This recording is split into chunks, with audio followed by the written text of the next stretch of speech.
রবি নামের একটি ছেলে একটি ছোট্ট গ্রামে থাকতো। সে খুব গরিব ছিল।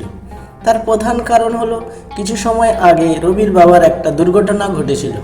গুরুতর আঘাতের কারণে রবির বাবার উভয় কাঁধ কাজ করতে অক্ষম হয়ে পড়ে। এতে রবির পরিবার চরম অসহায় অবস্থার মধ্য দিয়ে যাচ্ছিল। দুর্ঘটনার আগে রবির পরিবারের আয়ের প্রধান উৎস ছিল তার কৃষি খামার, যেখানে তিনি চাষাবাদ ও ফসল বিক্রি করে জীবিকা নির্বাহ করতেন। কিন্তু সেই কৃষিকাজ খুবই কম হচ্ছিল, যার কারণে তিনি কোনোদিন কোনো সুখ পেতে পারেননি। যখন রবির বাবা অক্ষম হয়ে পড়েন, তখন তিনি সেই কৃষি খামারটি রামু প্রসাদ নামে এক ব্যক্তিকে দিয়েছিলেন, যাতে তিনি ফসল কাটাতে পারেন এবং রবির পরিবারকে প্রাথমিক ফসল দিতে পারেন। কারণ রবির বাবা এখন প্রতিবন্ধী, তিনি ফসল কাটার উপযুক্ত ছিলেন না। লোকটি রবির ক্ষেতে ফসল কাটা শুরু করে এবং রবির বাবাকে অর্ধেক অংশ দিতে শুরু করে। রবি একজন বুদ্ধিমান সন্তান ছিল। সে তার পরিবারের অসহায়ত্ব ভালো করে বুঝতে পারত।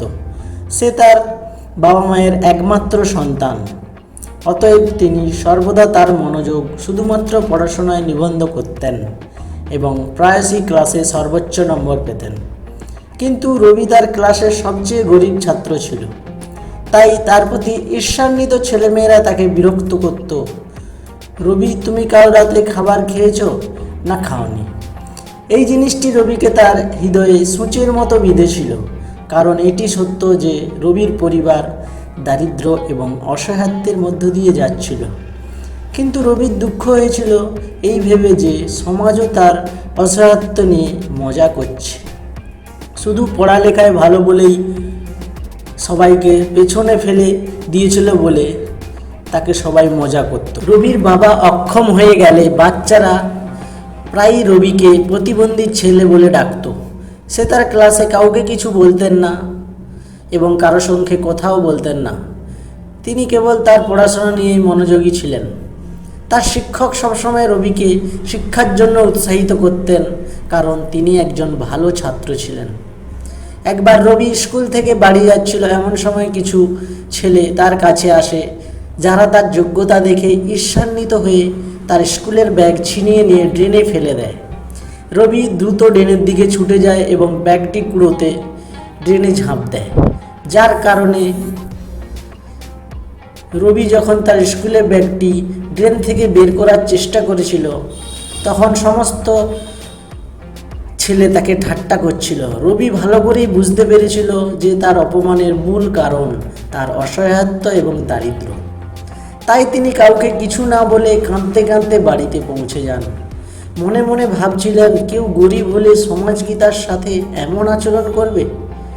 রবি বাড়ি পৌঁছে যায় এবং তার মা জিজ্ঞেস করে, কি হয়েছে ছেলে?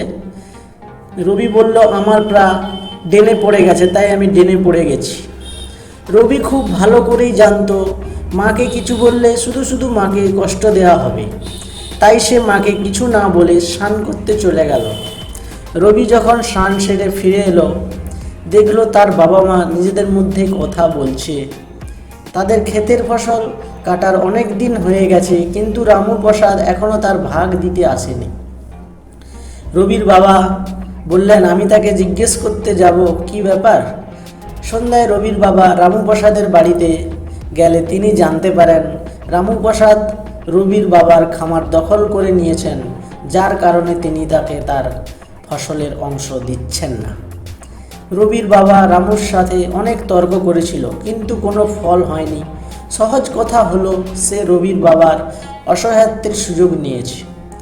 রামু ভুয়া দলিল তৈরি করে গ্রামবাসীকে দেখান, যেখানে লেখা ছিল রবির বাবা কিছু টাকার বিনিময়ে তার পুরো খামারটি রামু প্রসাদের কাছে বিক্রি করে দিয়েছেন, যা মিথ্যা।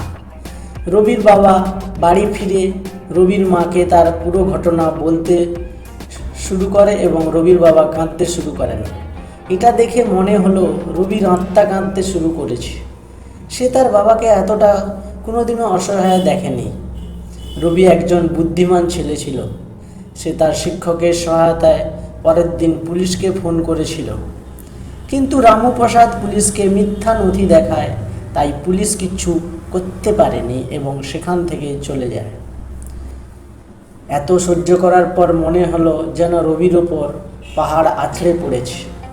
সে অসহায় হয়ে বাবার অসহায়ত্ব বুঝতে পেরে মনে মনে কাঁদছে। সে জানতো যে সে প্রতারিত হয়েছে, কিন্তু সে কিছুই করতে পারছে না। এই অস্থিরতা তাকে ঘুমোতেও দিচ্ছে না। অনেক দিন পেরিয়ে গেলে রবির শিক্ষক ভালো করেই বুঝতে পারতেন সমাজ কিভাবে একজন অসহায় বাবার অসহায়ত্বকে ঠাট্টা করেছে, প্রতারণা করেছে। শিক্ষক রবিকে বুঝিয়ে বললেন, যা হয়েছে তা ছেড়ে দিতে হবে। এখন তোমার এটা ভালো করে বোঝা উচিত যে তুমি যদি লেখাপড়া করে ভালো মানুষ হও তাহলে তুমি এসবের উন্নতি করতে পারবে। রবি এটি বুঝতে পেরেছিল এবং রবির শিক্ষক রবিকে বলেছিলেন যে তুই একজন আইএএস অফিসার হ এবং তখন তোর প্রতি ঈর্ষান্বিত সমস্ত লোক আপনা আপনি তোকে সম্মান করবে। এইভাবে তোর পিতামাতার প্রতি করা অপমানের প্রতিশোধ নিতে পারবি এবং তারা তোর পিতামাতাকে সম্মান করতে এবং তাদের সাথে কথা বলতে বাধ্য হবে। এখন রবির পরিবারে নিজস্ব খামারও ছিল না, তাই রবির মা অন্যের বাড়িতে কাজ শুরু করেন যাতে তিনি সংসার চালাতে পারেন। তিনি তার স্বামীর অপমানের প্রতিশোধ নিতে চেয়েছিলেন এবং এর জন্য তিনি সিদ্ধান্ত নিয়েছিলেন যে তিনি তার ছেলেকে তার পড়ালেখা মিস করতে দেবেন না এবং তাকে একজন দক্ষ অফিসার হিসাবে গড়ে তুলবেন। রবি রাত দিন পড়াশোনা করে দ্বাদশ শ্রেণীতে সর্বোচ্চ নম্বর পেয়েছিল এবং তিনি আরও পড়াশোনা করার জন্য শহরে চলে যান। রবির মা শহরে রবির লেখাপড়ার খরচ বহন করার মতো উপার্জন করতে পারছিলেন না, তাই রবি ভোর 4টায় উঠে শহরের খবরের কাগজ বিক্রি করতেন, তারপর সকালে পড়তে যেতেন। এভাবে পড়াশোনার জন্য টাকা জোগাড় করতে পারলেও রুম ভাড়া দেওয়ার মতো টাকা তার কাছে ছিল না। কিন্তু রবির একজন প্রতিশ্রুতিবান ছাত্র ছিল এবং তার যোগ্যতা দেখে তার বন্ধু তাকে বিনামূল্যে তার ঘরে থাকতে দিয়েছিল যাতে রবি তার পড়াশোনাটা চালিয়ে যেতে পারে। রবি মেঝেতে ঘুমাতো আর তার বন্ধু বিছানায়। এভাবেই জীবন সংগ্রাম করে দিনরাত পড়াশোনা করত।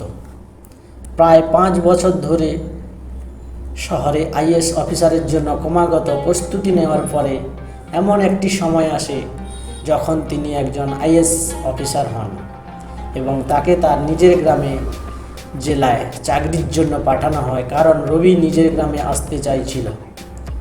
রবি যখন আইএএস অফিসার হয়ে তার গ্রামে আসেন তখন সবাই তাকে শুভেচ্ছা জানাতে শুরু করে। যে ছেলেরা তার ব্যাগটি টেনে ফেলে তাকে অপমান করেছিল তারা তাকে স্যার বলে ডাকতে শুরু করে। রবি বুঝতে পেরেছিল যে মানুষ মানুষকে সম্মান করে না, তারা কেবল সাফল্যকেই সম্মান করে।